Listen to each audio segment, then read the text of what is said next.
Lakini kwa nini mnaizungumzia Yanga? Yaani kwa nini useme kwamba Simba haikuweza kupata goli dhidi ya Yanga au Azam haikuweza kupata goli dhidi ya Yanga? Kwa hiyo kuna wakati mnakubali kwamba Yanga ndio standard ya mpira wa Tanzania.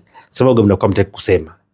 Sio, yaani Yanga ndio standard ya mpira wa Tanzania, ndio maana yakitokea matokeo ya sare inaonekana kama vile Yanga hakuna alichokifanya au amedrop.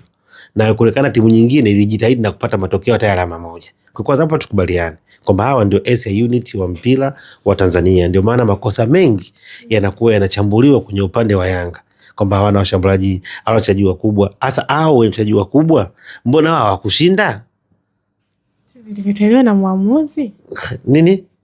Hao wachezaji wakubwa kama walivyotaja Simba goli lao lilikataliwa na muamuzi. Mimi nilikuwa ni goli. Moja kamati ya masaa 72 kuja na ndio yale ya kamati ya masaa 72 ndio inaweza kusema hii ni sare, hii ni goli, amefungwa, ndio kazi yake.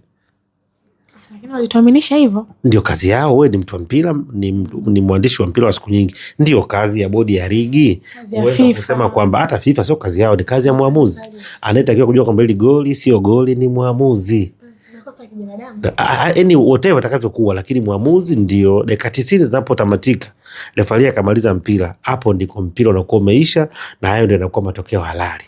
Kwa hiyo kimsingi ni kwamba na kuelewa chokizungumza kwamba watu wengi wali expect Yanga pengine apate magoli dhidi ya Simba, apate magoli dhidi ya Azam kutokana na ubora ambao walikuwa nao, pia kutokana na kikosi ambacho wako nacho, kwa sababu uwezo ka expect kama wana kikosi. Lakini tukufahamu kwamba Yanga amechukua bingwa mara 4 mfululizo, lakini pia ameweza kudominate soka la ndani kwa muda mrefu. Kwa hiyo hakuna timu ambayo ingekubali wa kuona Yanga anaendelea kudominate. Ndio maana ukiangalia Azam jana walivyoingia walikuwa na intensity kubwa, walikuwa na uwezo mkubwa pengine kuliko mechi yoyote ambayo wamewahi kucheza kwa hizo jitihada, kwa sababu wanajua kwamba hapa tutakutana na timu ambayo ni bingwa mara zote, amechukua bingwa mara nyingi, lakini pia ukipata matokeo dhidi ya Yanga unakwenda kutengeneza story. The same to Simba anakutana na Yanga, alikuwa amefungwa mechi 6 mfululizo.